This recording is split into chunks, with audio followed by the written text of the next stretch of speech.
Le premier jour de janvier de l'an 1483, un décret fut émis depuis les bureaux de l'Inquisition à Séville. Ce n'était pas un document très long.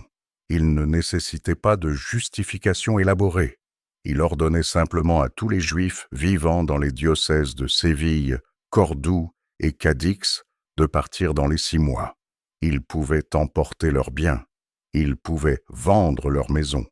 Mais ils ne pouvaient pas rester. Ce n'était pas encore la fameuse expulsion. Celle-ci viendrait 9 ans plus tard, lorsque Ferdinand et Isabelle ordonneraient à tous les Juifs de quitter entièrement l'Espagne. Le décret de 1483 était quelque chose de plus restreint, quelque chose de régional, une répétition, pourrait-on dire, un essai pour la catastrophe. Les Juifs d'Andalousie avaient 6 mois pour abandonner les villes où leurs familles avaient vécu pendant des générations, certaines depuis des siècles. Ils n'étaient pas expulsés d'Espagne, pas encore. Ils étaient relocalisés en Estrémadure, ce plateau aride le long de la frontière portugaise, loin de la guerre avec Grenade, loin des conversos que l'Inquisition traquait. Pour comprendre pourquoi cela s'est produit, nous devons remonter dans le temps. Pas seulement des années, mais des siècles. Car l'expulsion de 1483 n'était pas un acte soudain de cruauté. C'était l'aboutissement de forces qui s'accumulaient depuis, avant que quiconque vivant puisse s'en souvenir. Voici l'histoire des derniers Juifs d'Andalousie. C'est une histoire de religion et d'argent, de peur et de pouvoir, de ce qui se passe quand les voisins deviennent des étrangers et les étrangers des ennemis. C'est une histoire sans méchant simple ni victime simple. Et elle ne commence pas par la haine, mais par quelque chose qui ressemblait, pendant un temps, presque à l'harmonie. En l'an 929, Abd al-Rahman III se proclama calife de Cordoue. La ville qu'il gouvernait était, selon certaines estimations, la plus grande d'Europe. Elle avait des rues pavées et un éclairage public. Elle avait des bibliothèques contenant des centaines de milliers de volumes. Elle avait l'eau courante. Et elle avait une communauté juive qui était sur le point d'entrer dans ce que les historiens appelleraient plus tard son âge d'or. Sous domination musulmane, les Juifs avaient ce qu'on appelait le statut de dhimmi. Ils n'étaient pas égaux aux musulmans. Ils payaient un impôt spécial appelé la jizya. Ils faisaient face à certaines restrictions légales, mais ils étaient protégés. Ils pouvaient pratiquer leur religion. Ils pouvaient posséder des biens. Ils pouvaient accéder à des positions d'influence remarquables. Prenons Hasdai ibn Shaprut, né vers 915 à Jaën. Il devint médecin de cour d'Abd al-Rahman III. Il devint diplomate, négociant avec l'Empire byzantin et les royaumes chrétiens du Nord.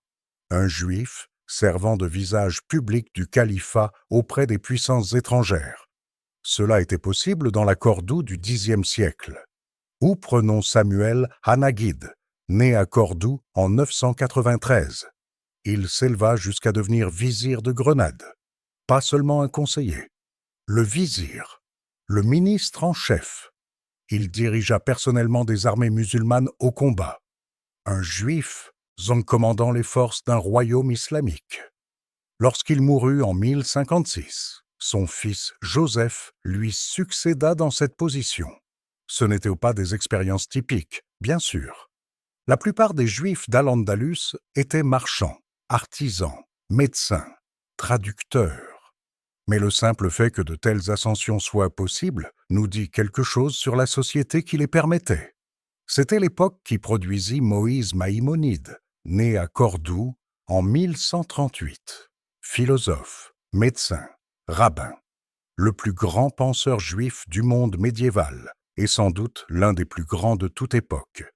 Son guide des égarés influencerait non seulement la pensée juive, mais aussi la philosophie chrétienne et islamique pendant des siècles. Thomas d'Aquin le citait, de même que d'innombrables érudits musulmans. Les érudits juifs devinrent indispensables comme traducteurs. À Tolède, après sa conquête par les forces chrétiennes en 1085, des équipes d'érudits juifs, musulmans et chrétiens travaillèrent ensemble à traduire des textes arabes en latin. L'héritage philosophique et scientifique du monde antique, préservé et développé par la civilisation islamique, afflua vers l'Europe chrétienne par des mains juives.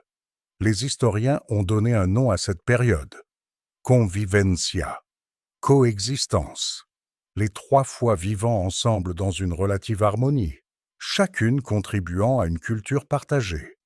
Mais nous devons être prudents avec ce mot, car même pendant l'âge d'or, l'harmonie était toujours conditionnelle, elle était toujours fragile, et elle était ponctuée de moments de violence extrême qui compliquent tout récit simple de tolérance. En 1066, une foule musulmane à Grenade se retourna contre la communauté juive.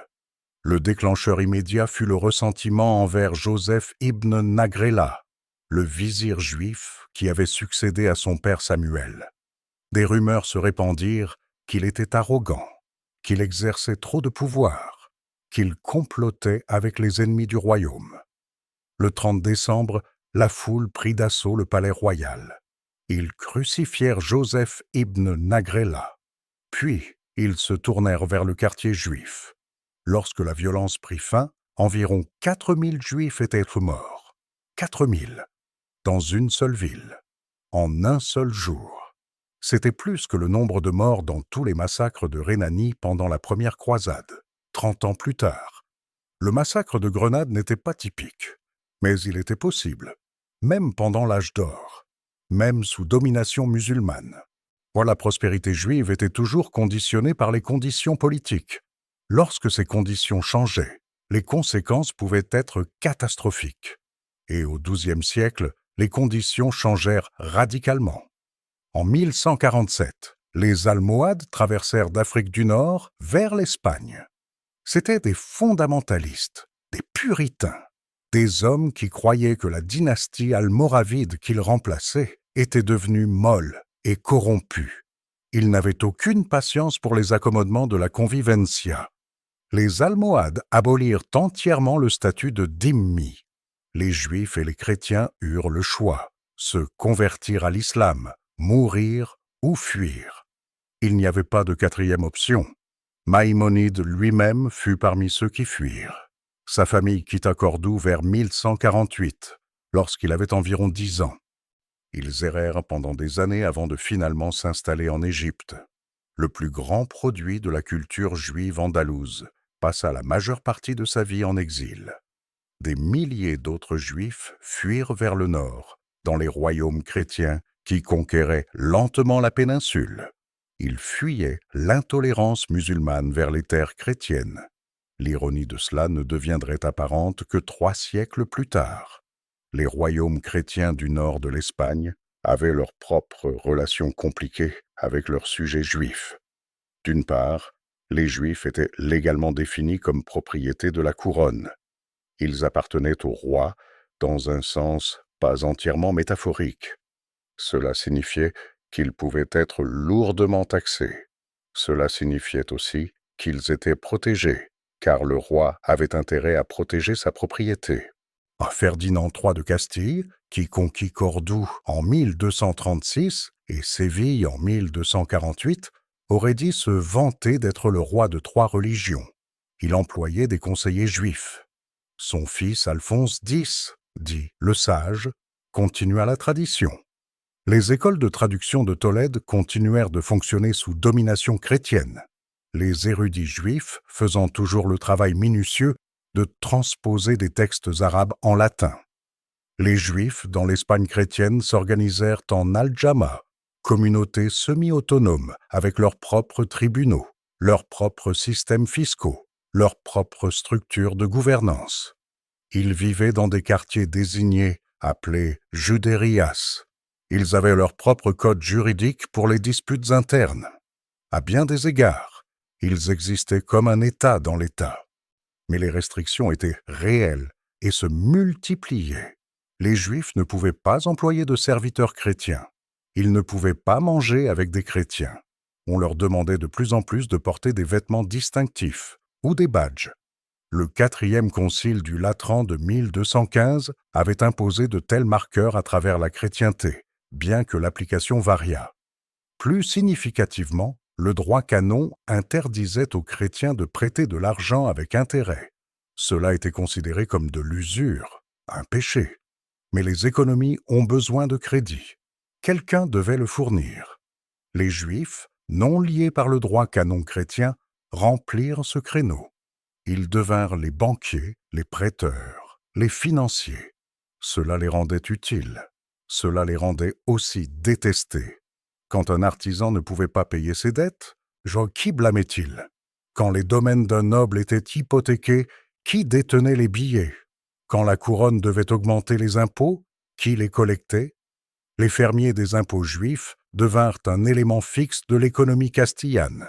Ils enchérissaient pour le droit de collecter les revenus royaux, payant la couronne d'avance, puis collectant auprès de la population, gardant tout ce qui dépassait leur enchère comme profit. C'était efficace pour la couronne. C'était lucratif pour les enchérisseurs qui réussissaient. Et cela plaçait les Juifs directement entre le roi et ses sujets, absorbant le ressentiment que la taxation génère toujours. C'était une position dangereuse, utile aux puissants, détestée par tous les autres. Et la haine n'était pas seulement économique. L'Église enseignait que les Juifs avaient rejeté le Christ, qu'ils l'avaient tué, qu'ils étaient spirituellement aveugles, refusant obstinément la vérité du christianisme. Chaque Pâques, les sermons rappelaient aux congrégations la passion, les foules réclamant Barabbas, la malédiction du sang dans l'évangile de Matthieu.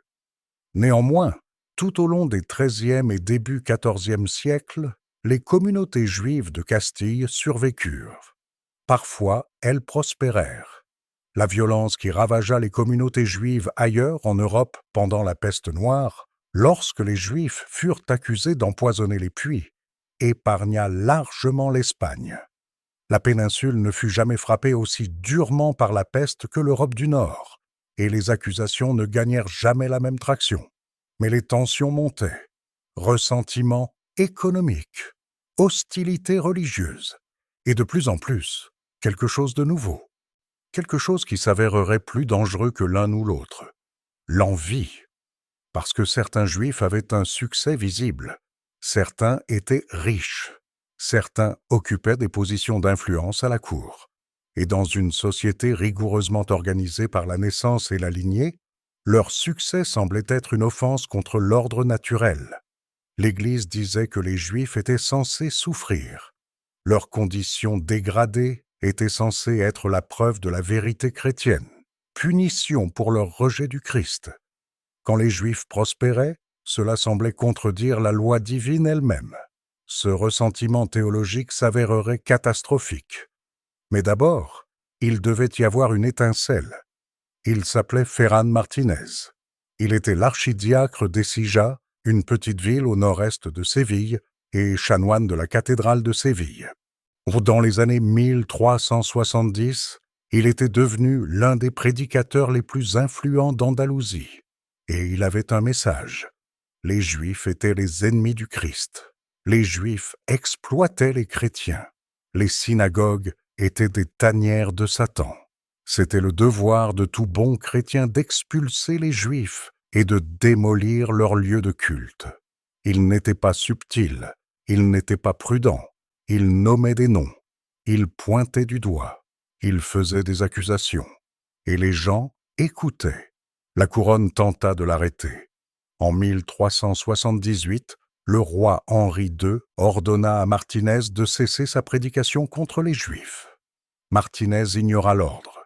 En 1382, 1383 et encore en 1388, des commandements royaux exigèrent qu'il arrête. Il continua. En 1389, l'Église elle-même le suspendit de ses fonctions. Il continua de prêcher. Parce que Martinez comprenait quelque chose. Il comprenait que les autorités qui émettaient ces ordres étaient faibles.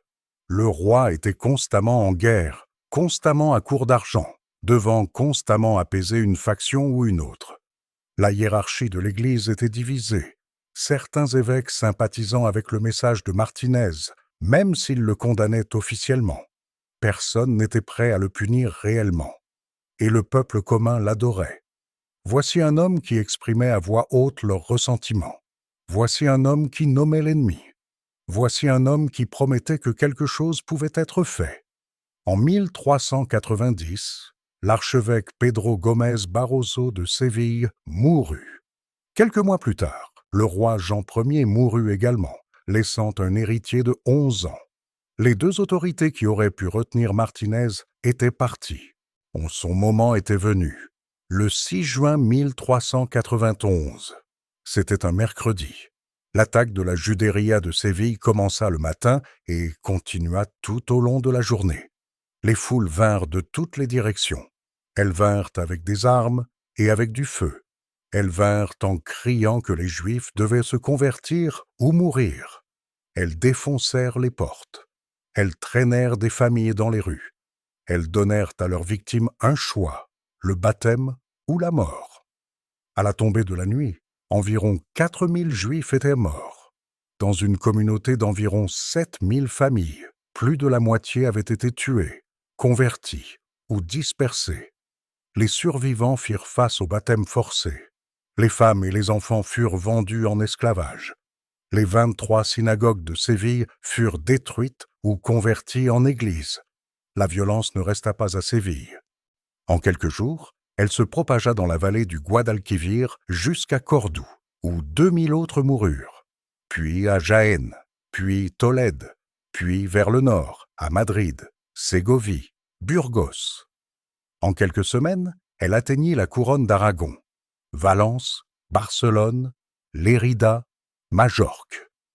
Lorsque les pogroms de 1391 finirent enfin par s'éteindre, plus de 70 communautés juives à travers l'Espagne avaient été dévastées. Des milliers étaient morts. Des dizaines de milliers s'étaient convertis au christianisme sous la menace de mort. La population juive d'Espagne avait été réduite de moitié, et quelque chose de nouveau avait été créé, quelque chose qui définirait le siècle suivant de l'histoire espagnole et mènerait directement aux événements de 1483. Les conversos. Les conversions massives de 1391 créèrent une situation impossible. L'Église enseignait que le baptême était transformateur. Une fois baptisée, une personne était chrétienne. Un point, c'est tout. Son passé juif était lavé. Elle avait droit à tous les droits et privilèges de tout chrétien. Mais comment la société pouvait-elle simplement absorber des dizaines de milliers de personnes qui, jusqu'à hier, avaient été juives? Qui avait encore des familles juives, des amis juifs, des habitudes de pensée juives? Qui s'était converti non par conviction, mais par terreur? Certains conversos embrassèrent leur nouvelle religion sincèrement. Ils se marièrent avec des familles de vieux chrétiens. Ils cherchèrent des positions dans l'Église. En l'espace d'une génération, certaines familles conversos avaient produit des évêques, même des archevêques. D'autres devinrent fonctionnaires royaux, conseillers municipaux, professeurs d'université. Les barrières qui avaient limité l'avancement juif avaient soudainement disparu. Cela aurait dû être une histoire de succès. Cela aurait dû démontrer le pouvoir intégrateur de la foi chrétienne. Au lieu de cela, cela provoqua un retour de bâton, parce que les vieux chrétiens voyaient les conversos prendre des positions qui auraient dû leur appartenir. Ils voyaient d'anciens juifs dans la prêtrise, dans le gouvernement, dans les professions. Ils voyaient des familles conversos accumuler richesse et influence avec une rapidité suspecte. Et ils commencèrent à se demander, ces gens sont-ils vraiment chrétiens? Ont-ils vraiment accepté la foi? Ou sont-ils encore secrètement juifs, pratiquant leur ancienne religion en privé, se moquant du christianisme, subvertissant l'Église de l'intérieur? Le soupçon n'était pas entièrement infondé. Certains conversos maintenaient des pratiques juives. Certains jeûnaient à Yom Kippour. Certains évitaient le porc. Certains se rassemblaient le vendredi soir. C'étaient souvent des habitudes résiduelles plutôt qu'une observance religieuse délibérée, mais la ligne était impossible à tracer de l'extérieur. Et il y avait certainement des conversos qui restaient juifs dans leur cœur. Comment auraient-ils pu en être autrement? Ils s'étaient convertis la pointe de l'épée sur la gorge. Leur baptême était contraint. Le droit canon lui-même reconnaissait que la conversion forcée était invalide. Pourtant, une fois baptisés, ils étaient liés par la loi chrétienne. Ils ne pouvaient pas retourner au judaïsme, même s'ils le voulaient. Ils étaient piégés. L'Église appelait cela le crypto-judaïsme. Plus tard, les Espagnols auraient leur propre mot, judaïser, le crime de pratiquer secrètement des rituels juifs tout en professant extérieurement le christianisme. Quelle était son ampleur? C'est l'un des grands débats historiques sur cette période. Certains historiens, comme Benzion Netanyahou, ont soutenu que la grande majorité des conversos devinrent de sincères chrétiens en 1 ou 2 générations, et que les accusations de crypto-judaïsme étaient largement fabriquées. D'autres, comme Chaim Beinart, ont méticuleusement documenté à partir des archives de l'Inquisition que de nombreux conversos maintenaient effectivement des pratiques juives. La vérité se situait probablement entre les deux, mais la vérité importait moins que la perception. Et la perception était que les conversos ne pouvaient pas être dignes de confiance, qu'ils constituaient une 5e colonne au sein de la société chrétienne, que leur succès reposait sur la tromperie. En 1449, cette perception explosa en politique formelle. Tout commença par une révolte fiscale. Le roi de Castille, Jean II, avait besoin d'argent. Il imposa un prélèvement d'1 million de maravédis à la ville de Tolède. L'homme responsable de collecter cet impôt était un converso nommé Alfonso Cota. Les citoyens de Tolède refusèrent de payer. Lorsque les forces royales tentèrent d'imposer la collecte, des émeutes éclatèrent. Les rebelles, dirigés par un conseiller municipal nommé Pedro Sarmiento, prirent le contrôle de la ville. Ils attaquèrent le quartier Converso. Ils arrêtèrent de riches conversos et les torturèrent pour qu'ils révèlent leurs biens. Et le 5 juin 1449, Sarmiento promulgua ce qui devint connu sous le nom de Sentencia Estatuto, le jugement-statut de Tolède. Le statut déclarait que tous les conversos étaient suspects, non pas en raison de ce qu'ils avaient fait, mais en raison de ce qu'ils étaient. Il déclarait qu'aucune personne de descendance juive, quel que soit le nombre de générations écoulées depuis le judaïsme, ne pouvait occuper de fonctions publiques à Tolède. Il citait comme justification les hérésies et apostasies que les conversos auraient prétendument commises. C'était quelque chose de nouveau. Les restrictions précédentes sur les Juifs avaient été religieuses. Un Juif pouvait y échapper en se convertissant. Mais le statut de Tolède visait les conversos, des gens qui étaient déjà chrétiens. Il les visait non pas pour leurs croyances ou leurs actions, mais pour leur ascendance, leur sang. Le terme latin était « limpieza de sangre », pureté de sang. L'historien Léon Poliakov a qualifié le statut de Tolède de première loi d'exclusion raciale de l'histoire moderne. C'est peut-être une exagération, mais elle marqua un changement fondamental. La persécution religieuse, du moins en théorie, offrait une échappatoire par la conversion. La persécution du sang n'en offrait aucune. On ne pouvait pas changer ses ancêtres. Le pape Nicolas V condamna immédiatement le statut. Il le déclara contre toutes les lois humaines et divines. Le roi lui-même finit par reprendre le contrôle de Tolède et punit certains des rebelles. Le statut fut officiellement annulé, mais il ne fut pas oublié. D'autres villes commencèrent à adopter des mesures similaires. Le chapitre cathédral de Tolède adopta un statut de pureté de sang en 1547. Les ordres religieux les adoptèrent. Les ordres militaires les adoptèrent. Au XVIe siècle, prouver sa limpieza de sangre serait une exigence pour d'innombrables positions dans la société espagnole. Et de manière cruciale, la logique du statut de Tolède informa la création de l'institution qui scellerait le destin des conversos comme des Juifs. L'Inquisition espagnole. L'Inquisition n'était pas une invention espagnole. Elle existait comme institution de l'Église depuis le XIIIe siècle, principalement axée sur la lutte contre l'hérésie dans le sud de la France et le nord de l'Italie. Ce qui rendait l'Inquisition espagnole différente était qu'elle était contrôlée par la couronne, et non par le pape. En juillet 1477, la reine Isabelle visita Séville. Elle y resta plus d'1 an. Durant cette période, elle entendit des rapports troublants sur la communauté converso. La source de ces rapports était un frère dominicain nommé Alonso de Ojeda. Il était prieur du monastère de San Pablo à Séville. Et il prétendait avoir des preuves d'un crypto-judaïsme généralisé parmi les conversos de la ville. Une histoire circula, peut-être apocryphe, mais révélatrice. Pendant la Semaine sainte, affirmait Ojeda, un jeune noble était tombé sur un rassemblement de conversos célébrant un seder de Pâques.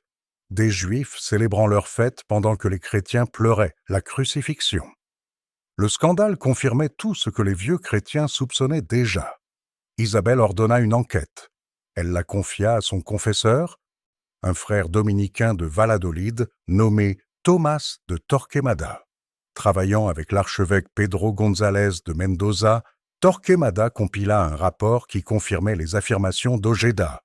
La communauté converso de Séville, conclurent-ils, était criblée de judaïsants.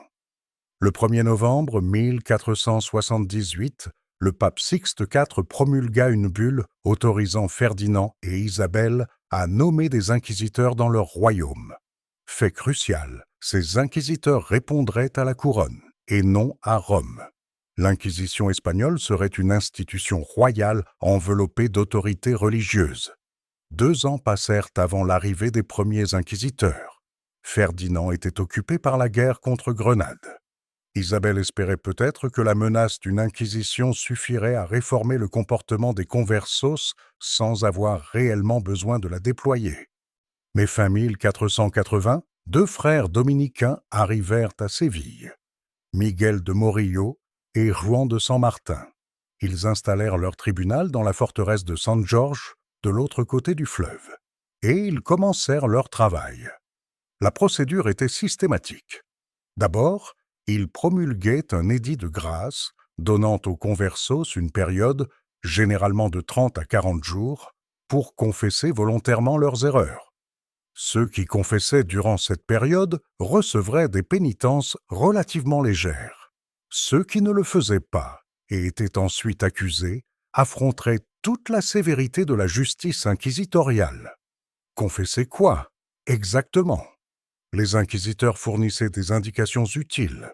Les signes de judaïsation incluaient allumer des bougies le vendredi soir, porter des vêtements propres le samedi, éviter le porc ou les crustacés, préparer la nourriture de certaines façons, donner aux enfants des noms hébreux, laver les corps des morts selon la coutume juive, se tourner face au mur en mourant. Certaines de ces pratiques étaient indéniablement religieuses. D'autres étaient simplement des habitudes culturelles que de nombreux conversos avaient conservées sans aucune intention religieuse. Mais l'Inquisition ne faisait pas de telles distinctions. Toute trace d'influence juive était suspecte. Le 6 février 1481, le premier auto-da-fé eut lieu à Séville. 6 conversos furent brûlés vifs. Alonso de Ojeda lui-même prêcha le sermon. Il ne devait pas en voir beaucoup d'autres. En quelques jours, il mourut de la peste, qui balayait alors la ville. Mais l'Inquisition continua. À la fin de 1481, plus de 200 conversos avaient été brûlés à Séville. Plus de 5000 avaient été soumis à des peines moindres, emprisonnement, confiscation de biens, humiliation publique, obligation de porter des vêtements spéciaux les marquant comme pénitents. Et des milliers d'autres avaient fui. Des familles conversos abandonnèrent Séville pour d'autres villes, pour le Portugal, pour n'importe où l'Inquisition n'était pas encore arrivée. Le chroniqueur contemporain Andrés Bernaldez nota que quiconque disait être un converso de Séville ou y être resté était considéré comme juif à tous égards. Mais la fuite ne résolvait rien. L'Inquisition s'étendit. De nouveaux tribunaux furent établis à Cordoue, à Ciudad Real, à Jaén. En 1483, Ferdinand et Isabelle créèrent le Conseil de la Suprême et Générale Inquisition pour coordonner leurs activités. Ils nommèrent Thomas de Torquemada grand inquisiteur, d'abord de Castille, puis d'Aragon également. Sous la direction de Torquemada, un tribunal unique devint un réseau. Une initiative locale devint une institution nationale. Et une arme conçue pour cibler les conversos serait bientôt tournée contre les Juifs. Car les inquisiteurs découvrirent quelque chose dans leurs enquêtes. Beaucoup de conversos judaïsants n'avaient pas inventé leurs pratiques. Ils les avaient apprises. De qui? De la communauté juive, de parents qui ne s'étaient jamais convertis, de voisins qui pratiquaient ouvertement ce que les conversos pratiquaient en secret. La logique était inexorable. Si le crypto-judaïsme était une maladie, les Juifs en étaient les porteurs. Les conversos ne pourraient jamais être véritablement chrétiens tant qu'ils resteraient en contact avec des Juifs pratiquants. La seule solution était la séparation complète des Juifs et des conversos, ce qui signifiait l'élimination des Juifs. Le décret du 1er janvier 1483 émanait des inquisiteurs de Séville et Cordoue, avec l'approbation royale. Il ordonnait l'expulsion de tous les Juifs des diocèses de Séville, Cordoue et Cadix. Ce n'était pas encore une politique nationale. Les Juifs seraient toujours autorisés à vivre ailleurs en Castille. Ils étaient expulsés d'Andalousie spécifiquement, la région où l'Inquisition s'était d'abord établie, où la guerre avec Grenade rendait les districts frontaliers sensibles, où le problème converso était considéré comme le plus aigu. Ils eurent 6 mois pour partir. Ils pouvaient vendre leurs biens. Ils pouvaient emporter leurs biens mobiliers. Mais ils devaient partir. Où? En Estrémadure. Cette région de plateaux rudes le long de la frontière portugaise, loin de la frontière militaire, loin des centres de population converso. Ils étaient bien à l'écart, contenus, mis en quarantaine. Un chroniqueur juif italien, écrivant quelques années plus tard, attribua l'ordre directement à la reine. Même avant cela, la reine les avait expulsés du royaume d'Andalousie. Le décret de l'Alhambra de 1492 le confirmerait plus tard, expliquant que les monarques avaient précédemment ordonné aux Juifs de quitter toutes les cités, villes et villages d'Andalousie, où il apparaît qu'ils ont fait le plus grand tort, croyant que cela serait suffisant. En quel rôle Torquemada joua-t-il dans le décret de 1483 ? Son implication précise est incertaine. Il n'était pas encore grand inquisiteur lorsque le décret fut promulgué. Cette nomination intervint en août 1483, 7 mois plus tard. Mais il était déjà l'un des inquisiteurs les plus influents. Il avait été le confesseur d'Isabelle pendant plus d'1 décennie. Il avait contribué à produire les rapports originaux sur le crypto-judaïsme andalou qui justifièrent la création de l'Inquisition. Son influence, même avant son élévation formelle, était substantielle. L'application du décret de 1483 fut inconstante. La couronne retarda la mise en œuvre jusqu'en 1484. Même alors, seuls les Juifs de Séville semblent avoir été effectivement expulsés. Des Juifs continuèrent à vivre à Cordoue et Cadix pendant des années après. Un ordre d'expulsion similaire pour Saragosse et Teruel en Aragon ne fut jamais exécuté. Un autre ordre pour toute la couronne d'Aragon en 1486 fut ignoré et finalement annulé. Pourquoi cette inconstance? En partie à cause de limitations administratives. Les gouvernements médiévaux manquaient simplement de la capacité d'appliquer complètement de tels ordres, en partie à cause de complications politiques. Les autorités locales avaient leurs propres relations avec les communautés juives, leurs propres raisons de retarder ou d'obstruer, et en partie, peut-être, à cause d'une ambivalence au plus haut niveau. Ferdinand et Isabelle n'étaient pas simplement des instruments du fanatisme religieux, ils étaient des acteurs politiques sophistiqués, avec des intérêts multiples, parfois contradictoires. Les Juifs fournissaient de précieux services financiers à la couronne. La guerre avec Grenade était coûteuse et des financiers juifs contribuaient à la payer. Une expulsion trop agressive pourrait paralyser l'effort de guerre. Aussi tard qu'en 1490, Ferdinand et Isabelle protégeaient activement les communautés juives de la répression nobiliaire. Ils protégeaient leurs sujets juifs des conséquences de politiques qu'ils avaient eux-mêmes mises en mouvement. La contradiction était caractéristique. Ils se dirigeaient vers une conclusion terrible, mais par à-coups, de manière inconstante, avec de fréquents regards en arrière. Puis vint l'événement qui mettrait fin à l'hésitation, la chute de Grenade.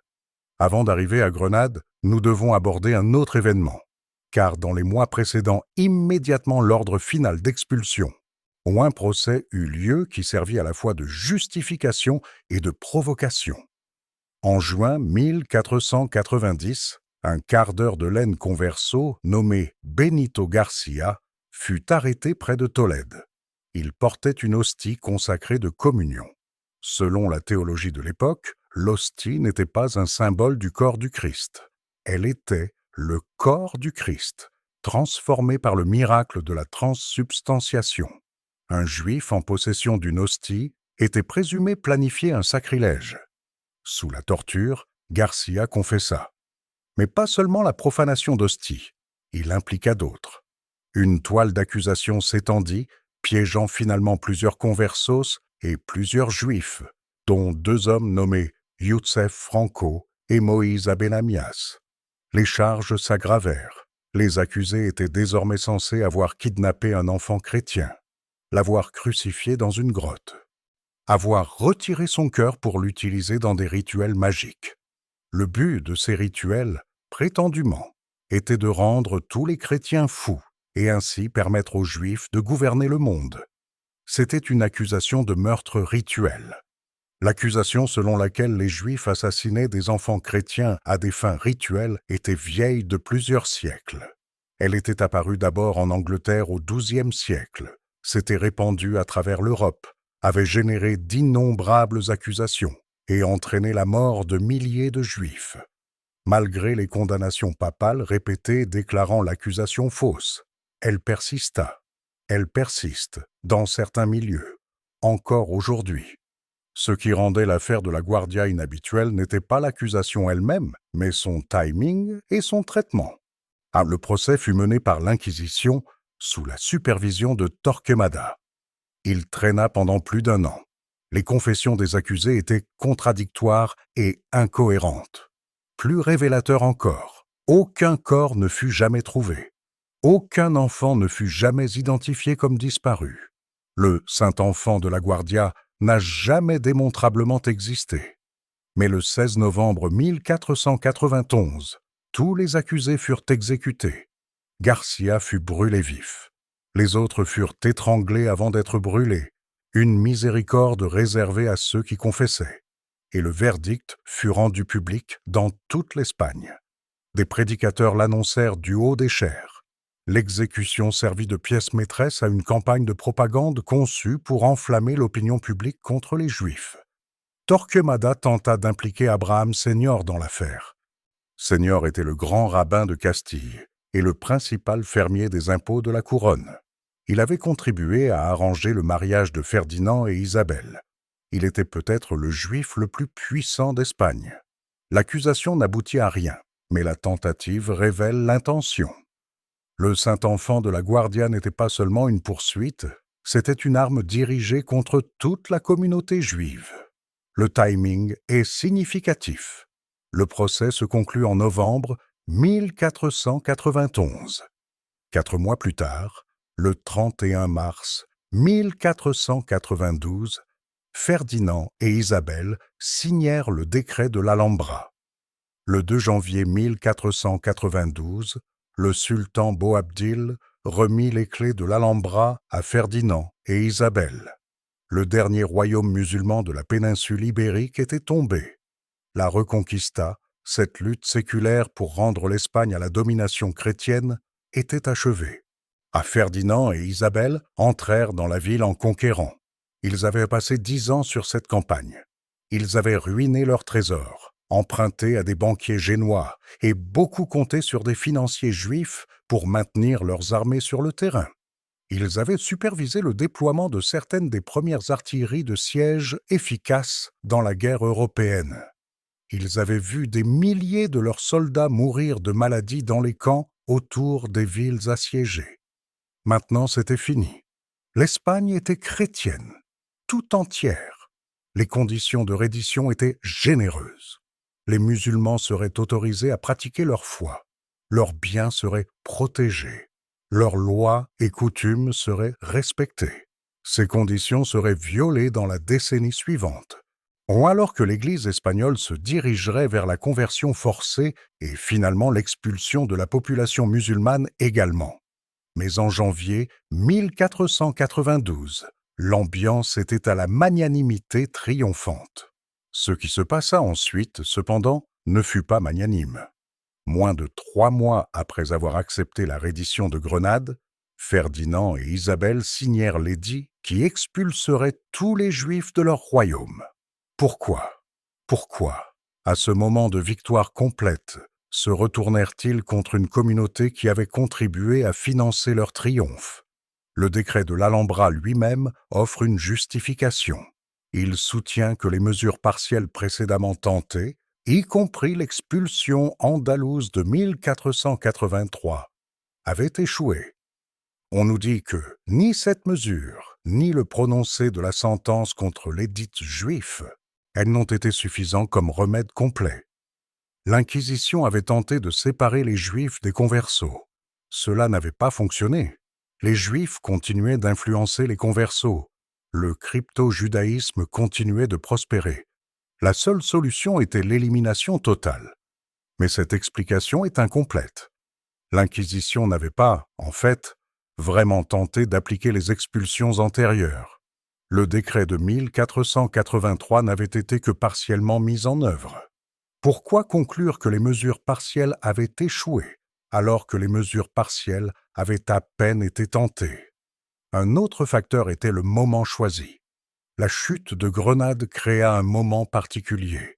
L'énergie de croisade de la Reconquista devait aller quelque part. L'élan militaire et religieux devait trouver une nouvelle cible. Ayant achevé la croisade externe contre l'islam, l'Espagne se tourna vers une croisade interne pour la pureté religieuse. Il y avait aussi une pression venant d'en bas.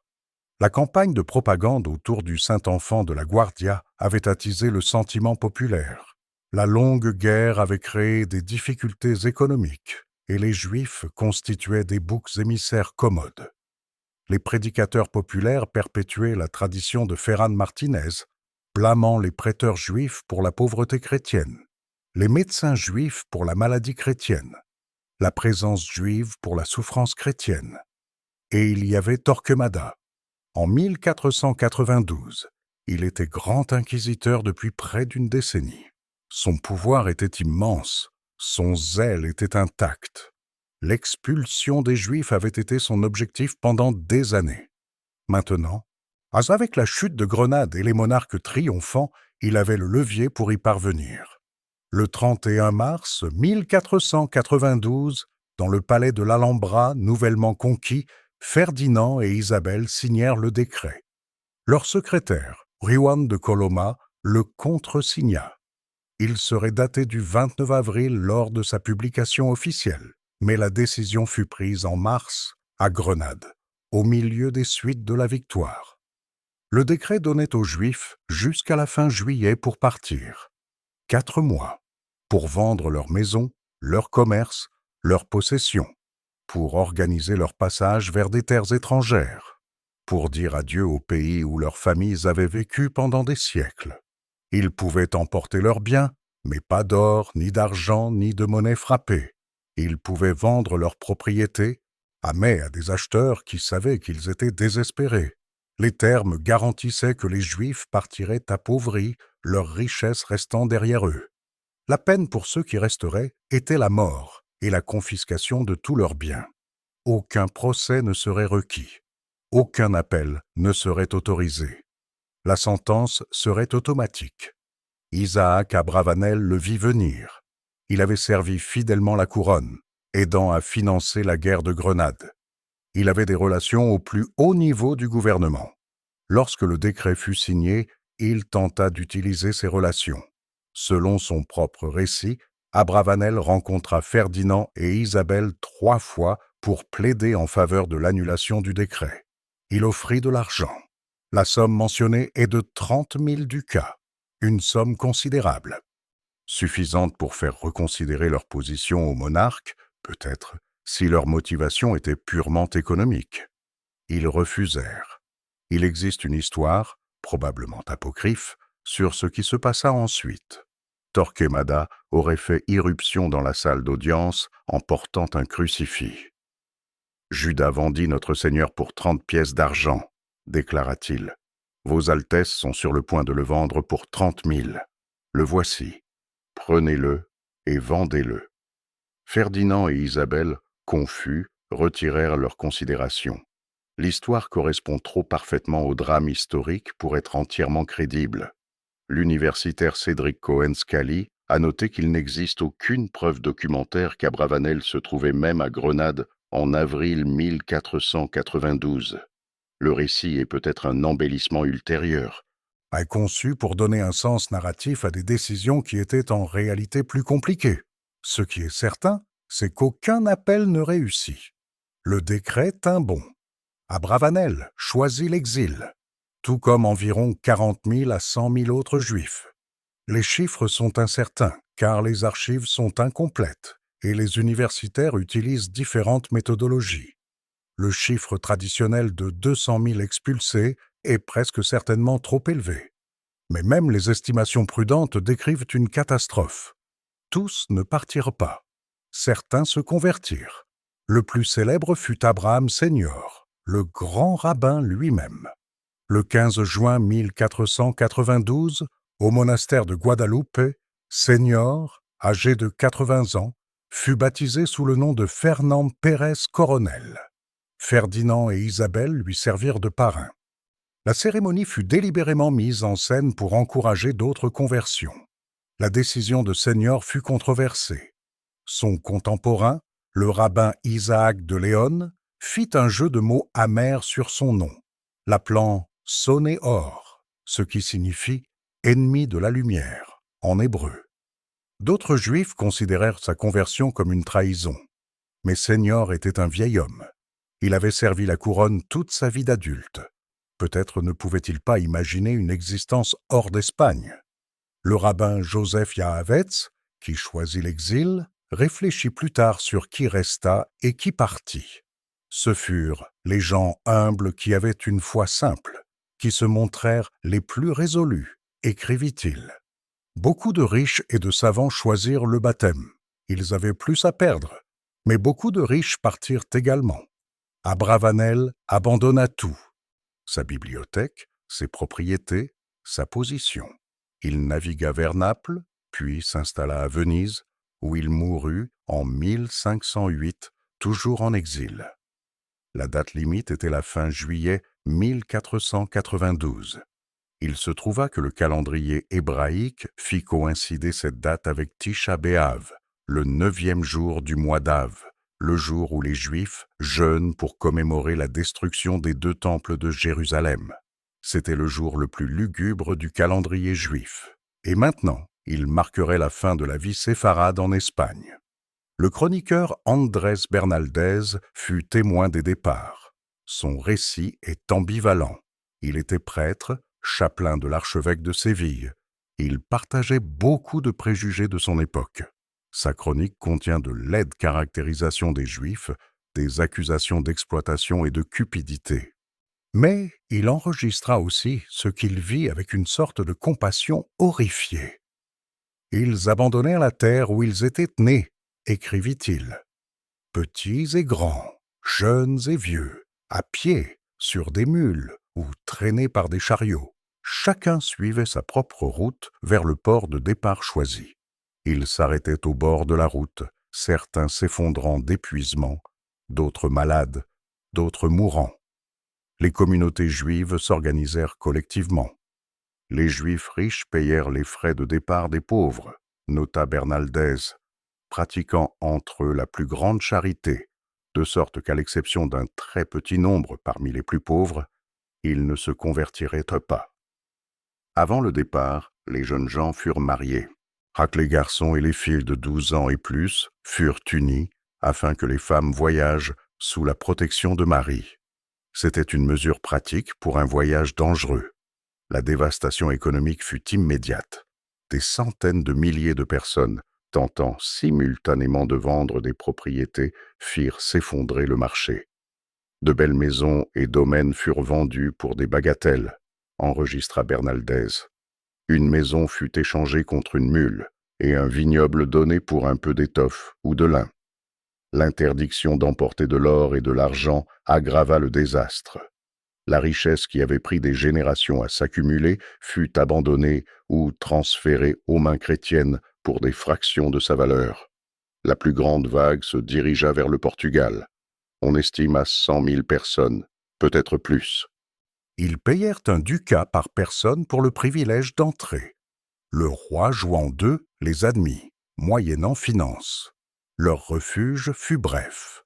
En 1496, le Portugal annonça sa propre expulsion. Mais plutôt que de permettre aux Juifs de partir, le roi Manuel Ier, pressé par Ferdinand et Isabelle par le biais de négociations matrimoniales, les convertit de force. Les enfants juifs furent séparés de leurs parents et baptisés. Les adultes qui résistèrent furent parqués sur des navires, retenus jusqu'à ce que la date limite de départ soit passée, puis on leur dit qu'ils étaient maintenant chrétiens par défaut. D'autres réfugiés allèrent en Afrique du Nord, Maroc, Tunisie, Algérie. L'accueil varia. Certaines communautés furent absorbées, d'autres firent face à la violence. Le chroniqueur juif italien enregistra que les lions et les ours, qui sont nombreux dans ce pays, tuèrent certains d'entre eux tandis qu'ils gisaient affamés à l'extérieur des villes.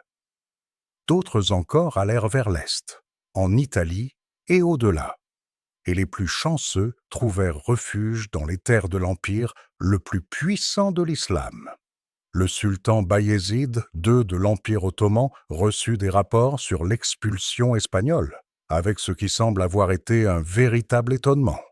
Voici un roi chrétien se privant volontairement de sujets productifs, des sujets qui apportèrent des compétences, des relations, du capital, de l'expertise.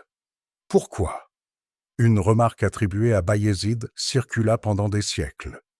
Un tel roi peut-il être appelé sage et intelligent, lui qui appauvrit son pays et enrichit mon royaume? La citation ne provient probablement pas du sultan lui-même, mais de la chronique du rabbin Elijah Kapsali, écrite des décennies plus tard. Mais elle capture une politique réelle. Bayezid envoya la marine ottomane, sous le commandement de l'amiral Kemal Reis, pour aider à évacuer les réfugiés juifs des ports espagnols. Il promulgua des décrets impériaux menaçant de mort quiconque maltraiterait les nouveaux arrivants. Il les installa dans des endroits stratégiques à travers son empire. Constantinople, Salonique, Izmir, les Balkans. Les séfarades apportèrent de précieuses compétences. Dans l'année suivant leur arrivée, les Juifs établirent la première imprimerie à Constantinople. Ils apportèrent la connaissance des langues européennes, utiles pour la diplomatie et le commerce. Ils apportèrent des connexions avec des réseaux commerciaux à travers la Méditerranée. Ils apportèrent une expertise dans les textiles, la médecine, le travail des métaux, la finance. Salonique devint une ville à prédominance juive, le restant jusqu'au XXe siècle. La population juive de Constantinople gonfla. Les communautés séfarades s'établirent de la Bosnie à la Palestine, de la Bulgarie à l'Égypte. Ils emportèrent avec eux leur langue. Le ladino, également appelé judéo-espagnol, préserva le castillan du XVe siècle, mélangé à des mots hébreux et plus tard à des emprunts au turc, au grec et à l'arabe. Les Juifs séfarades à Istanbul parlaient encore un espagnol reconnaissable 4 siècles plus tard. Ils emportèrent aussi leurs clés. La légende veut que de nombreuses familles conservèrent les clés de leurs maisons espagnoles, les transmettant de génération en génération. Lorsque l'Espagne offrit la citoyenneté aux descendants séfarades en 2015, certains candidats auraient encore eu ces clés. La diaspora séfarade enrichit les cultures qui l'accueillirent. Mais pour l'Espagne, le départ représenta une perte incalculable. 8 siècles de présence juive continue sur la péninsule ibérique se terminèrent en 4 mois. Les érudits, médecins, marchands, financiers, artisans, traducteurs étaient partis. Les synagogues furent converties en églises ou démolies. Les judérias furent absorbées dans le tissu urbain général. Les inscriptions hébraïques furent recouvertes de plâtre. Seules 3 synagogues subsistent dans toute l'Espagne aujourd'hui. Une à Cordoue, reconstruite en 1315. 2 à Tolède, fragment d'une présence qui comptait autrefois des centaines de communautés. L'Inquisition ne se termina pas avec l'expulsion. Elle s'intensifia. Maintenant, l'attention se portait entièrement sur les conversos. Les Juifs étaient repartis. La source de contamination avait été supprimée. Ce qui restait était de purifier ceux qui avaient été contaminés. Ferdinand écrivit à Torquemada 2 mois après l'édit d'expulsion, ordonnant que les nouveaux convertis du judaïsme ne devaient pas faire l'objet de poursuites par l'Inquisition. « Beaucoup souhaitent devenir chrétiens, expliqua-t-il, mais ont peur de le faire à cause de l'Inquisition. » Même le roi reconnaissait la contradiction. L'Inquisition punissait le crypto-judaïsme, mais sa sévérité décourageait la conversion. Ah, pourquoi devenir chrétien si vous seriez ensuite soumis à une enquête pour ne pas être suffisamment chrétien? Torquemada prêta peu d'attention. Les procès continuèrent. Les bûchers continuèrent. Les historiens modernes estiment qu'environ 2000 personnes furent exécutées pendant son mandat de grand inquisiteur. Beaucoup d'autres furent emprisonnés, condamnés à des amendes, humiliés publiquement. Le San Benito, un vêtement pénitentiel marqué des crimes du porteur, devint une caractéristique de la vie publique espagnole. Les églises exposèrent les San Benitos, des personnes condamnées pendant des générations, assurant que la tache d'hérésie s'accrochait indéfiniment aux familles. En 1494, même le pape avait des préoccupations. Le pape Alexandre VI nomma 4 inquisiteurs assistants pour travailler aux côtés de Torquemada, en limitant effectivement son autorité. Le grand inquisiteur se retira dans son monastère à Avila, où il mourut le 16 septembre 1498. Mais le système qu'il avait construit lui survécut. L'Inquisition espagnole continua à fonctionner jusqu'en 1834.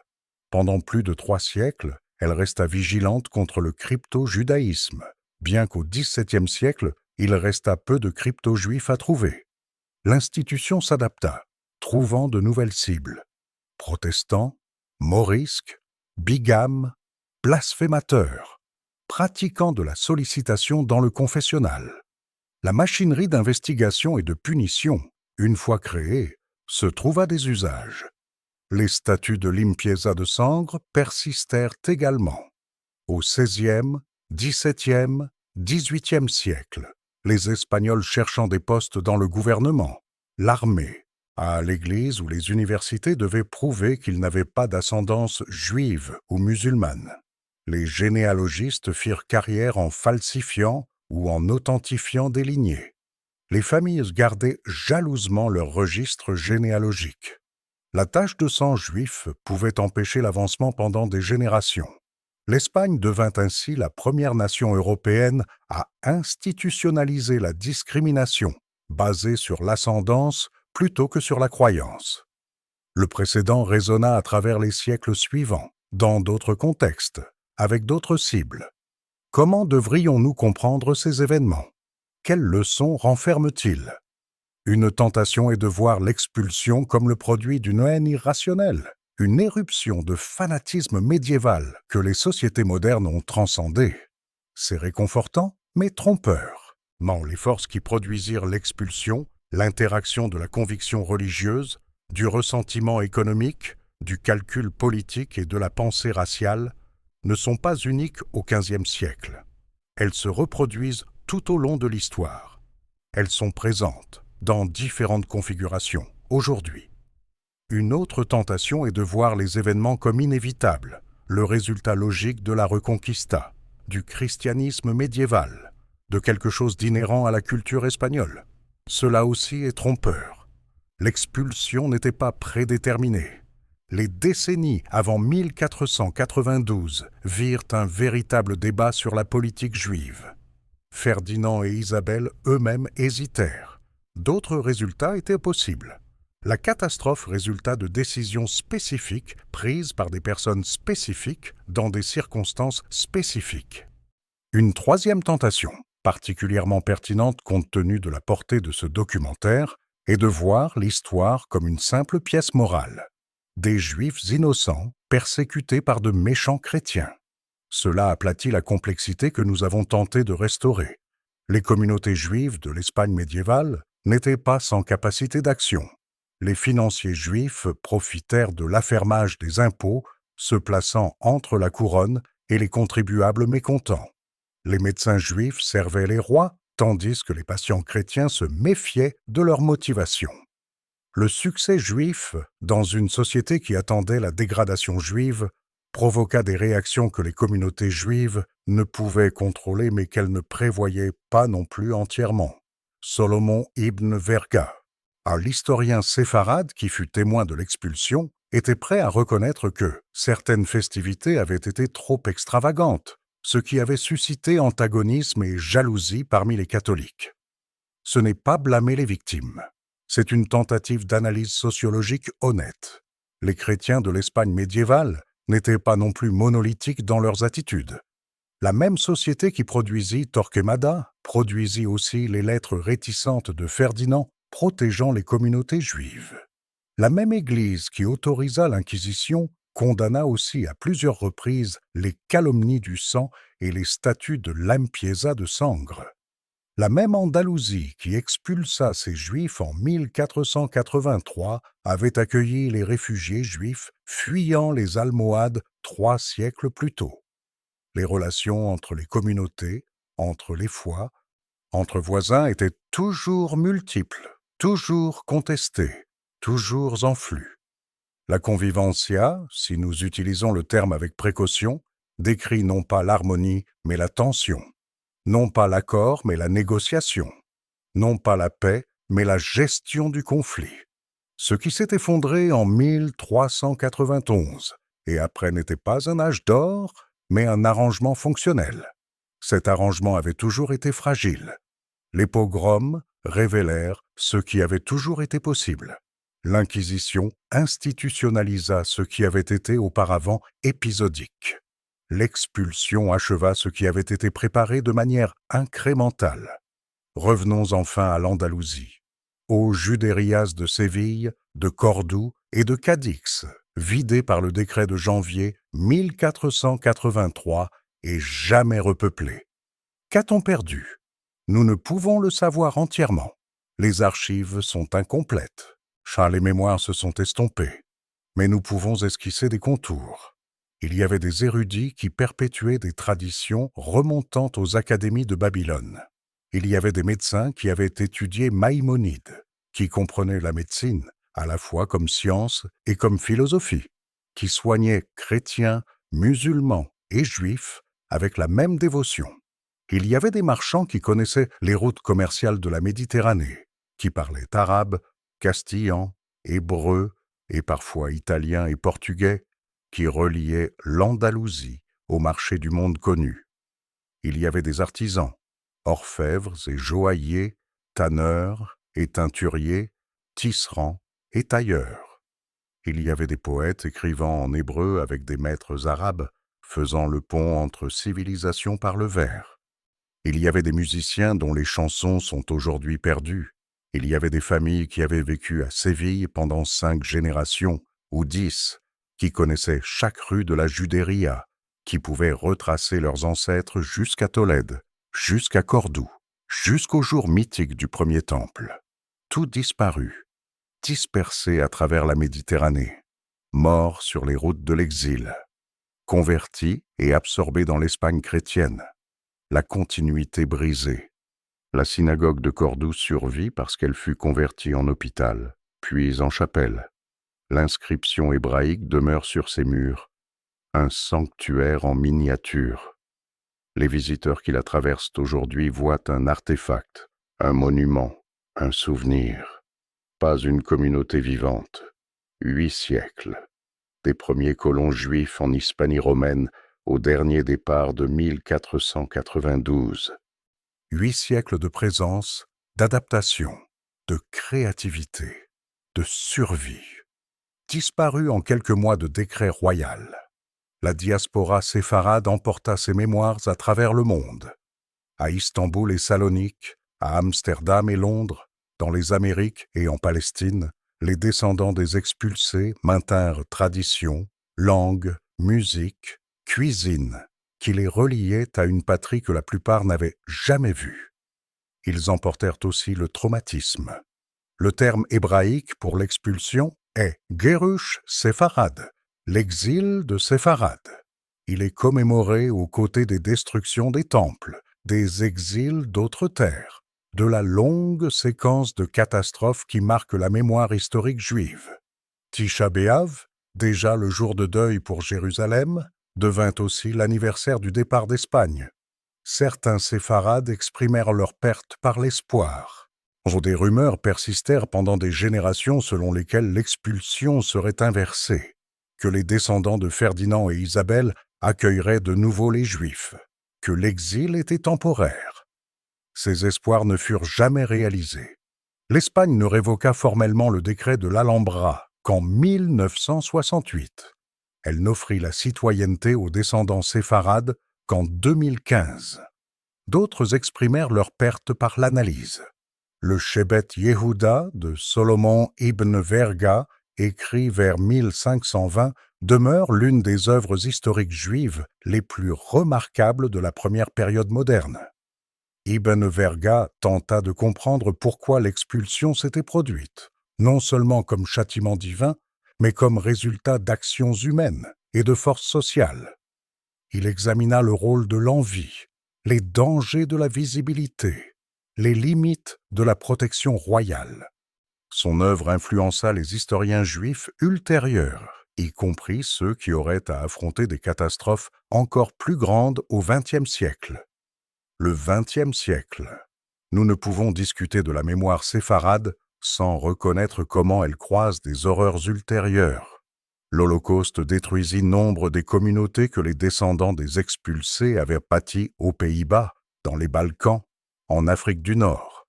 Salonique, la grande cité séfarade, perdit 90% de sa population juive aux mains des nazis. Les survivants d'une catastrophe devinrent victimes d'une autre. Mais certains survécurent. Les communautés séfarades d'Israël, de Turquie, d'Amérique latine, maintiennent des traditions qui les relient à l'Espagne médiévale. Ils cuisinent l'adafina, à le ragoût du sabbat mijoté longuement que les conversos préparaient autrefois pour démontrer leur identité juive. Ils chantent des romances, ballades en espagnol archaïque qui préservent des histoires d'avant l'expulsion. Ils nomment leurs enfants avec des noms que leurs ancêtres ont portés à travers des siècles d'exil. Le passé n'est pas simplement passé. Il vit dans ses traditions, dans ses mémoires, dans les clés que les familles conservent encore. Comment jugeons-nous les acteurs de ce drame? Torquemada est devenu un symbole de fanatisme religieux, son nom synonyme de cruauté inquisitoriale. Pourtant, ses contemporains l'appelaient le marteau des hérétiques, la lumière de l'Espagne, le sauveur de son pays. Il croyait sauver des âmes de la damnation. Il croyait protéger l'Église de la subversion. Il avait tort. Mais il n'était pas simplement un monstre. Il était un homme de son temps, agissant selon des convictions que son temps avait façonnées. Ferdinand et Isabelle sont plus compliqués. Ils furent des souverains sophistiqués, des politiciens habiles, des guerriers victorieux. Ils unifièrent l'Espagne, achevèrent la Reconquista, parrainèrent le voyage de Colomb. Ils furent aussi responsables de l'expulsion de centaines de milliers de leurs propres sujets. Ils présidèrent une institution qui tortura et tua des milliers d'autres. Ils inaugurèrent un système de pureté de sang qui empoisonnerait la société espagnole pendant des siècles. Étaient-ils des croyants sincères qui pensaient servir Dieu? Étaient-ils des manipulateurs cyniques exploitant la passion religieuse à des fins politiques? Probablement les deux. Probablement aucune explication ne capture la complexité de leur motivation. Les conversos présentent peut-être le cas le plus tragique. Ils furent pris entre des identités, suspects aux yeux des communautés qu'ils avaient quittées, comme de celles qu'ils avaient rejointes. Certains devinrent de sincères chrétiens. Certains maintinrent des pratiques juives secrètes.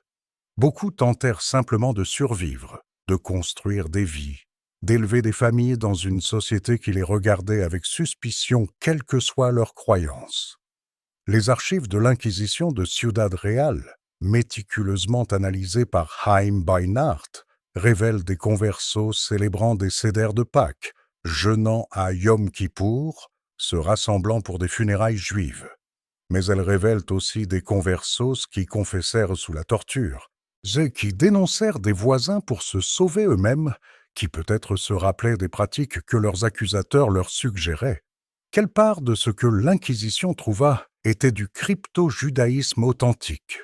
Quelle part fut inventée sous la contrainte? La question peut être sans réponse. Et les Juifs qui demeurèrent juifs, qui refusèrent la conversion même sous la menace, qui choisirent l'exil plutôt que l'apostasie. Ils sont plus faciles à admirer mais plus difficiles à comprendre. Qu'est-ce qui les soutint? La foi, certainement. La communauté, certainement. Mais aussi, peut-être, une sorte d'obstination, un refus de céder l'identité sous la pression. Le rabbin Joseph Yavetz les appela les humbles gens qui avaient une foi simple. Ils ne calculèrent pas les avantages, ils ne pesèrent pas les options. Ils ne pouvaient simplement pas imaginer être autre chose que ce qu'ils étaient. Cela ne vise pas à diminuer ceux qui se convertirent. Face à la torture, face à la mort, face à la destruction de tout ce qu'ils avaient construit, beaucoup choisiront la survie. Abraham Senior avait 80 ans. Il avait servi la couronne pendant des décennies. Pouvons-nous le blâmer d'avoir accepté le baptême plutôt que l'exil? Isaac Abravanel le pouvait et le fit. Mais Abravanel était riche, mobile, connecté à des communautés à l'étranger. Les circonstances de Senior étaient différentes. Le jugement à distance est facile. Le jugement depuis ce moment est tout autre chose. L'histoire ne se termina pas avec l'expulsion. Pour les conversos qui demeurèrent, pour leurs enfants, petits-enfants et arrière-petits-enfants. Les conséquences s'étendirent pendant des siècles. Considérez l'obsession généalogique qui saisit la société espagnole. Pour prouver la limpieza de Sangre, il fallait une documentation remontant à plusieurs générations. Cela engendra toute une industrie. Des généalogistes préparèrent des rapports. Des témoins attestèrent des origines familiales. Les archives furent fouillées, des documents forgés, des mémoires fabriquées. L'anxiété de la preuve devint un trait définissant de l'identité espagnole. Considérez les conséquences culturelles. Des chercheurs ont soutenu que l'intensité de la contre-réforme espagnole, sa marque particulière de militantisme catholique, fut façonnée par le besoin de prouver l'orthodoxie. D'anciennes familles de conversos, cherchant à démontrer leur sincère christianisme, devinrent parmi les défenseurs les plus zélés de la foi. Sainte Thérèse d'Avila, la grande mystique et réformatrice, avait une ascendance de conversos. De même, Diego Lainez, le deuxième supérieur général des Jésuites. L'Église qui avait persécuté les conversos fut transformée, en partie, par des descendants de conversos cherchant l'acceptation. Considérez les conséquences intellectuelles. Nombre des plus grands écrivains de l'âge d'or espagnol avaient une ascendance juive. Fernando de Rojas, auteur de la Celestina, venait d'une famille de conversos. Matteo Alemán, qui écrivit Guzmán de Alfarache, l'œuvre fondatrice du roman picaresque, avait des racines de conversos. Luis de Góngora, peut-être. Cervantes, possiblement. Les preuves sont fragmentaires, les généalogies disputées, mais la possibilité hante l'histoire littéraire espagnole. Mais quelle part de la culture espagnole fut façonnée par des gens qui étaient officiellement exclus de la pleine participation à la société espagnole? Les statuts de limpieza de Sangre demeurèrent dans les textes jusqu'au XIXe siècle. Ce n'est qu'en 1865 que l'Espagne abolit formellement l'exigence de pureté de sang pour les postes gouvernementaux. À ce moment, la catégorie était devenue presque dénuée de sens. 5 siècles de mariage mixte avaient mélangé les lignées au-delà de toute possibilité de séparation. Mais l'héritage psychologique persista. L'habitude de la suspicion, la prime au conformisme, la peur de se distinguer. Certains historiens ont soutenu que l'expulsion et ses suites endommagèrent le développement économique de l'Espagne. Le départ de marchands et financiers qualifiés, la persécution d'entrepreneurs conversos, le climat général de suspicion autour de l'activité commerciale, tout contribua au déclin relatif de l'Espagne au XVIIe siècle. L'argument est difficile à prouver de manière concluante. Les problèmes économiques de l'Espagne eurent de nombreuses causes, mais la perte de la communauté juive en faisait certainement partie. Nous avons puisé dans de nombreuses sources pour ce récit. Chacune présente ses propres défis. Les chroniqueurs chrétiens, des hommes comme Andrés Bernaldez, écrivirent depuis un cadre qui présumait la culpabilité juive. Quand Bernaldez décrit les pratiques juives, il les décrit comme des offenses. Quand il note la souffrance juive, il la présente comme un châtiment mérité ou, au mieux, une regrettable nécessité. Le lire exige une traduction constante, filtrant ses informations à travers ses préjugés. Pourtant, Bernaldez enregistra aussi des détails que personne d'autre ne préserva. Son récit des départs de 1492, avec ses détails sur les prix, les routes et les destinations, demeure inestimable. Son préjugé même le rend parfois crédible. Il n'avait aucun motif d'exagérer la souffrance juive. Ce qu'il enregistra, il l'enregistra malgré lui. Les sources juives présentent des problèmes différents. Des écrivains comme Solomon ibn Verga écrivirent depuis l'exil, depuis le traumatisme, depuis la distance. Leurs récits sont façonnés par le besoin de donner un sens à la catastrophe.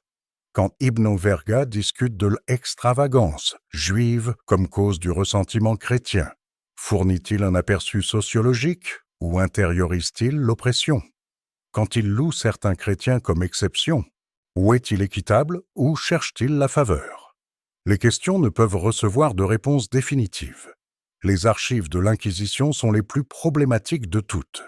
Elles documentent, avec un détail atroce, les accusations contre les conversos, les confessions extraites sous la torture, les sentences prononcées.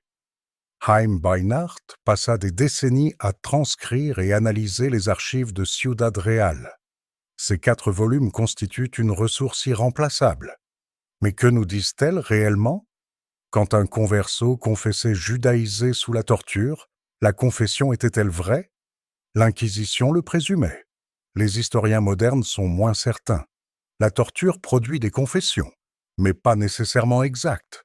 Les gens diront ce qu'ils pensent que leurs interrogateurs veulent entendre. Alors les archives peuvent documenter un crypto-judaïsme répandu. Elles peuvent aussi documenter le pouvoir de l'Inquisition à créer des preuves pour ses propres présomptions. Benzion Netanyahou construisit un argument influent précisément sur ce scepticisme. Il soutint que la plupart des conversos étaient de sincères chrétiens, que l'Inquisition était motivée non par une véritable préoccupation pour l'hérésie, mais par la haine raciale de l'ascendance juive. Les conversos étaient victimes non de leurs propres pratiques secrètes, mais de l'envie et du préjugé des vieux chrétiens. L'Inquisition, dans la lecture de Netanyahou, était essentiellement une institution raciale se déguisant en institution religieuse. D'autres historiens, dont Beinart, répliquèrent « Les archives, soutenait-il, montrent trop de détails spécifiques, trop de cohérence à travers des milliers de cas, pour être entièrement fabriqués. Les conversos maintinrent des pratiques juives, pas tous, pas la plupart peut-être, mais beaucoup. L'Inquisition peut avoir exagéré la menace, mais la menace était réelle. Le débat continue. Il ne sera peut-être jamais résolu. Les sources sont trop compromises, trop façonnées par les circonstances de leur création, pour donner la certitude. Ce que nous pouvons dire, c'est que l'Inquisition créa une catégorie de suspicion puis trouva des preuves pour la remplir. Que cette preuve reflétât la réalité ou la construisit, les conséquences furent les mêmes. Des milliers de personnes furent enquêtées, emprisonnées, exécutées ou chassées en exil. Des familles furent détruites, des communautés furent brisées. La machinerie de la persécution, une fois établie, se généra ses propres justifications.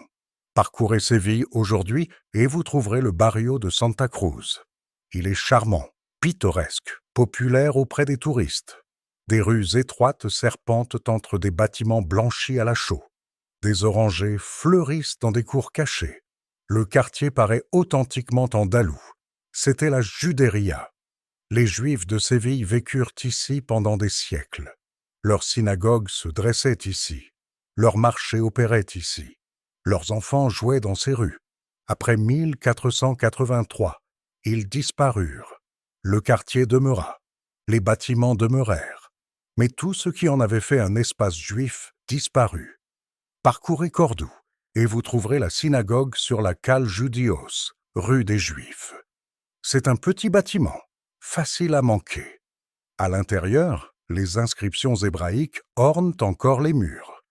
Le stuc sculpté montre encore des traces de sa beauté originelle, mais l'espace est vide de culte juif depuis plus de 500 ans.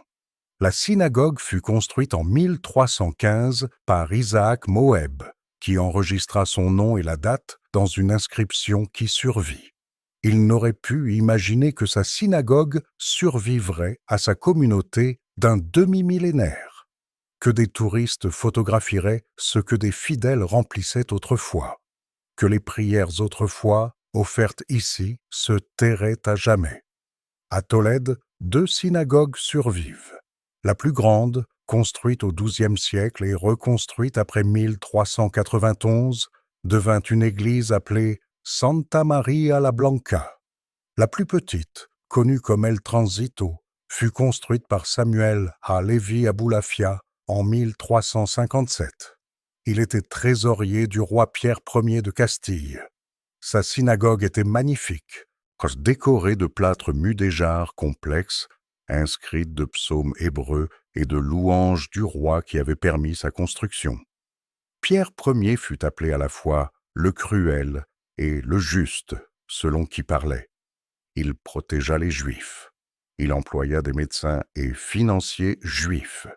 Quand il fut renversé et tué par son frère illégitime Henri II en 1369, la communauté juive perdit un protecteur. Samuel Halévi lui-même avait été arrêté et torturé à mort par Pierre en 1360, un rappel que même la faveur royale avait des limites. Après 1492, El Transito devint une église, puis une caserne. Aujourd'hui, elle abrite le musée séfarade. Les inscriptions hébraïques ont été préservées. L'histoire a été documentée. Mais la congrégation qui la construisit, qui y pria, qui y célébra des mariages et pleura des morts entre ses murs, a disparu. Ces bâtiments sont des monuments à l'absence. Ils marquent ce qui fut perdu. En 1992, 500 ans après l'expulsion, le roi Juan Carlos d'Espagne visita une synagogue à Madrid. Il se tint devant la congrégation et dit « Séfarade n'est plus nostalgie, mais un lieu où personne ne devrait se sentir étranger. » C'était une reconnaissance, un geste de réconciliation. Mais cela ne pouvait défaire ce qui avait été fait. Les Juifs avaient été expulsés. Leurs descendants avaient construit des vies ailleurs.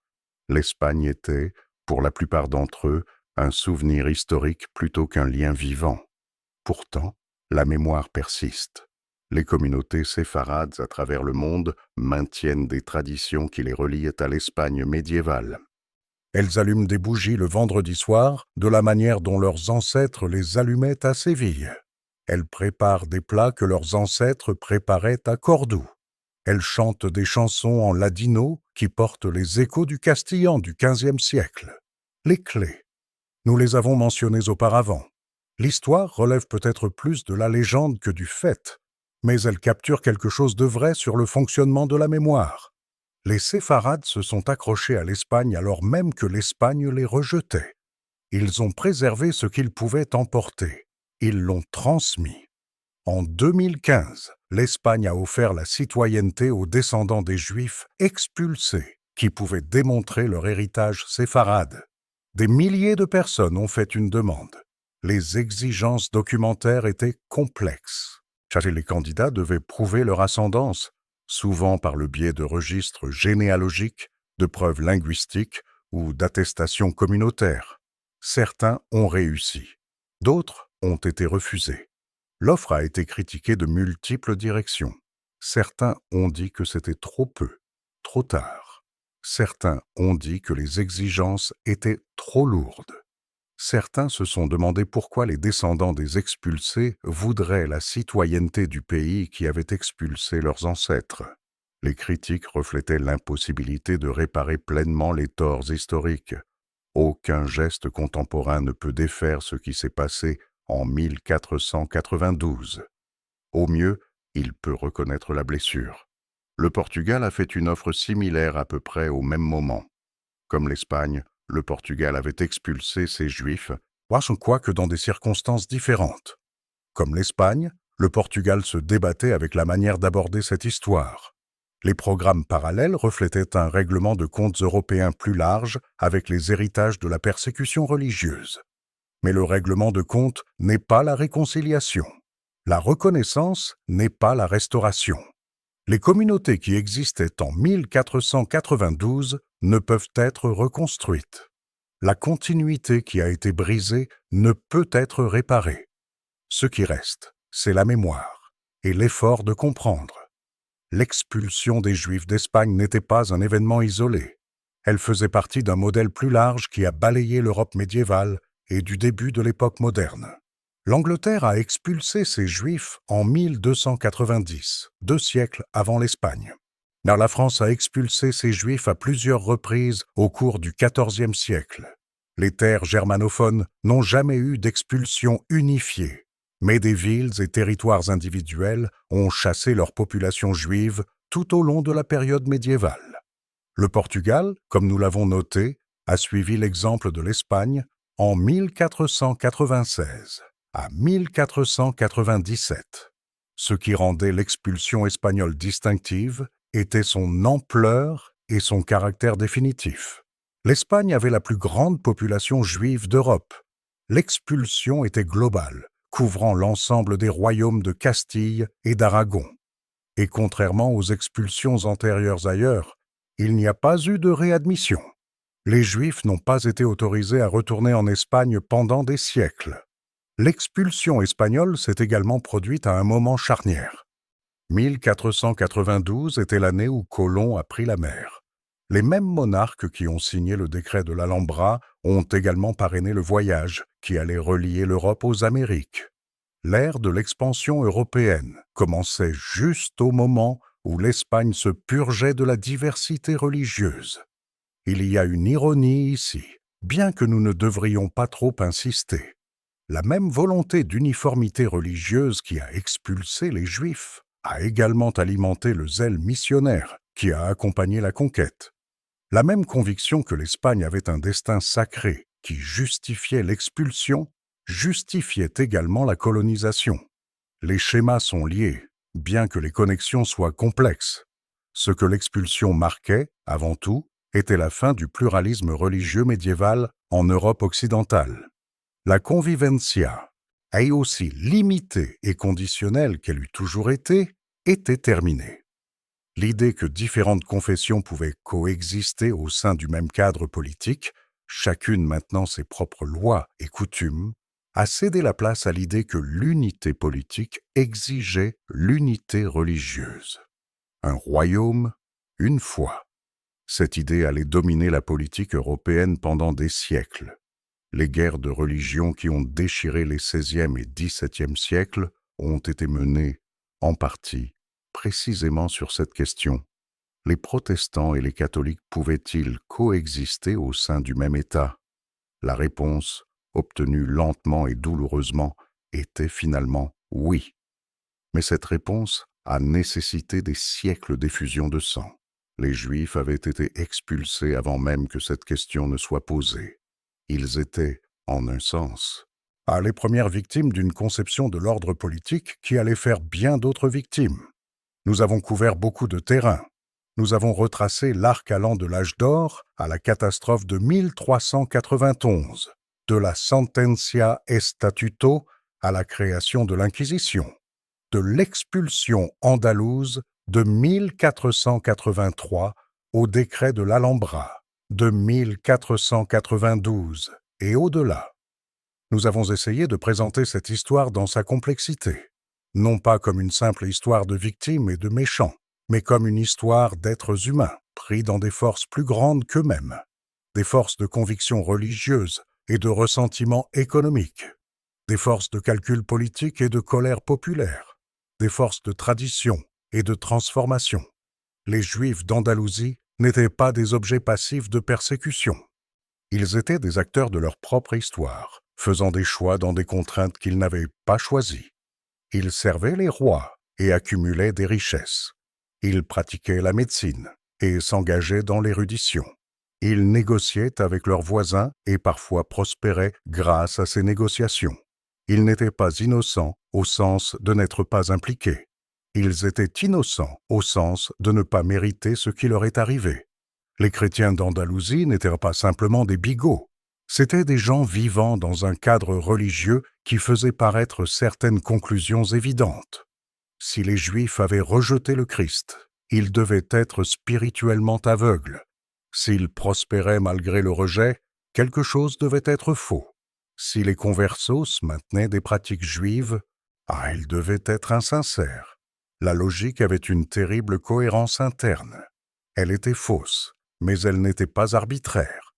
L'Inquisition n'était pas simplement un instrument de terreur. C'était une tentative de résoudre un problème que la société de l'époque avait créé pour elle-même. Les conversions massives de 1391 ont produit une population qui ne correspondait à aucune catégorie existante. L'Inquisition a tenté de déterminer qui était sincère et qui ne l'était pas. Ses méthodes étaient brutales. Ses conclusions étaient souvent fausses. Mais elles répondaient à une véritable incertitude, même si elle aggravait cette incertitude. Rien de tout cela n'excuse ce qui s'est passé. Comprendre n'est pas justifier. Expliquer les forces qui ont produit l'expulsion n'est pas les approuver. C'est simplement reconnaître que l'histoire est faite par des êtres humains, pas par des monstres, et que la capacité d'actes terribles existe au sein de motivations humaines ordinaires. Isaac Abravanel a vécu en exil pendant 16 ans après l'expulsion. Il a servi les rois de Naples. Il s'est installé à Venise lorsque les Français ont envahi le sud de l'Italie. Il a continué à écrire, produisant des commentaires bibliques et des œuvres philosophiques qui ont façonné la pensée juive pendant des siècles. Vers la fin de sa vie, il a écrit sur l'espoir messianique qui avait soutenu le peuple juif à travers des siècles de persécution. Il croyait que les souffrances de l'exil seraient rachetées, que le Messie viendrait, que les dispersés seraient rassemblés. Cet espoir n'avait aucune base empirique. C'était de la foi pure. Mais il avait maintenu le peuple juif en vie à travers une catastrophe après l'autre. Abravanel est mort à Venise en 1508. Il n'est jamais retourné en Espagne. Ses descendants se sont dispersés à travers l'Europe et finalement les Amériques. Certains d'entre eux sont peut-être vivants aujourd'hui, ignorant leur lien avec un homme qui avait autrefois supplié Ferdinand et Isabelle d'annuler leur décret. Abraham Senior, qui s'est converti, n'a vécu qu'1 an de plus après son baptême. Il est mort en 1493, à l'âge d'environ 81 ans. Ses descendants ont porté le nom de Coronel et sont devenus des membres établis de la Société chrétienne espagnole. L'ironie est amère. Senior a survécu à l'expulsion en abandonnant sa foi. Abravanel a survécu à l'expulsion en abandonnant son pays. Les deux ont payé le prix de la survie.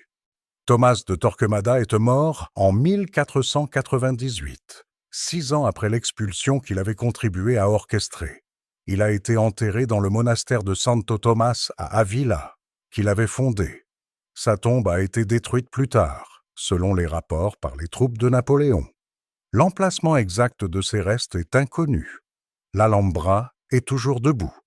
Les touristes la visitent chaque jour, s'émerveillant de l'architecture, des jardins, du jeu de lumière et d'eau.